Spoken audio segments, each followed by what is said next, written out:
લગ્ન એટલે એ મોટો ટર્નિંગ પોઈન્ટ હોય છે. એમાં પણ સ્ત્રીનું લગ્ન એટલે જીવનનું પરિવર્તન. એમાં પણ મા, બાપ, ભાઈ, બહેન, દાદા, દાદી આ બધા જ સંબંધો જે જન્મથી જોડાઈને લગ્ન સુધી સાથે રહેતા હતા એને એક અલ્પ વિરામ આપવાનો હોય છે. આ બધા સંબંધો માયનો એક સંબંધ એટલે આપણા બંનેનો, એને આજે અલ્પ વિરામ મળવાનો છે. તારા મારા સંબંધો આજે વિદાય કરી આપવાની વેળા આવી છે. ઘણા સમયથી મેં આ કહેવત સાંભળું છું કે બચપન ઇતના છોટા ક્યું. આજે મને એ વાતની સાચી સમજણ પડી. કાલ સુધી આપણ બંને ભાટુકડીના રમત રમતા હતા અને મમ્મી પપ્પા ખીચાઈ જાય અને ગુસ્સો કરે તો અમે એકબીજાના નામો લેતા હતા. અમે દરેક વસ્તુ સાથે કરતા હતા. પણ કાલથી હું એકલી પડી જઈશ. પણ મને આ વાતની ખુશી છે કે કારણ કે તને દરિયા જેટલું ભાર કરનારું એક સુંદર મજાની ફેમિલી મળી રહી છે.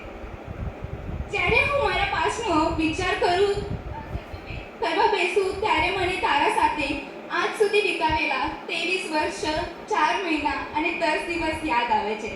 એટલે કે 8,525 દિવસ, એટલે કે લગભગ 1,99,200 કલાક, એટલે કે 1,19,88,000 મિનિટ, એટલે કે 71,92,80,000 સેકન્ડ ક્ષણો થાય છે.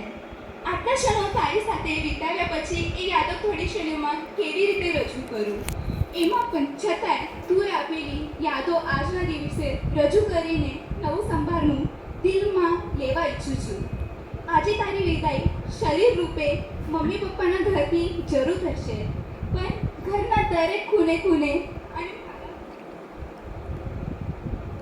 મારા હૃદય અને મસ્તિષ્કમાં તું સદાય રહેવાની છે. તારી કમી સદાય અમારે જણાવવાની છે. સંબંધે આપણે જરૂર બે બહેનો હતી. મારી મોટી બહેન હોવાથી સદાય તું મારા સામે ઢાળ બનીને ઊભી રહી છે. એટલો સ્નેહ વર્ષાવ્યો છે.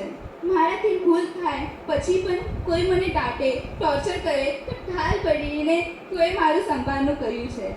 મારા મનમાં આવતા વિચારો રજૂ કરવાનું એક જ વિશ્વાસનું સ્થાન એટલે તું હતી. આપણ બંનેમાં બહુ જ વિશ્વાસ હતો, જેથી મેં મારું મન તારી પાસે ઠાલવી શકતી હતી. હવે દીદી, હું ક્યાં જઈશ? આપને બે બહેનો જેમ નહીં પણ બે સખી જેવા વર્તવતા હતા. ઘરમાં હું સૌથી નાની હોવાથી બધા જ મારા પર સ્નેહ વર્તાવતા હતા અને એના કારણે કદાચ મારાથી ભૂલો થતી હતી, અવિનય બી થતો હતો, પરંતુ તું એને સાચવી લેતી હતી. તારા રહેલી આવડત તું મને આપીને મારું જીવન પણ સુગંધિત બનાવ્યું છે. જેમ કસ્તુરીના હાથ લઈને મૂકી દેવું તો હાથનો સુવાસ આવ્યા વગર રહેતો નથી, તેમ તારા સદ્ગુણો મને આપીને મારું જીવન સદ્ગુણોથી સુગંધ કરી તું તારું કસ્તુરી નામ સાર્થક કર્યું છે. હવે કદાચ તું અમારી સાથે શરીર રૂપે નહીં રહેવાની, પરંતુ તું આપેલા ગુણો, વિચારો સદાય મારા સાથે રહીને તું કસ્તુરી નામે અમારા દિલમાં સદાય ચિરંજીવી રહીશ. શુભ લગ્નના આજે દિવસે તારી પન્નાલાલ ટીકમદાસ પરિવારથી અશ્રુ ભરીને વિદાય થઈ રહી છે.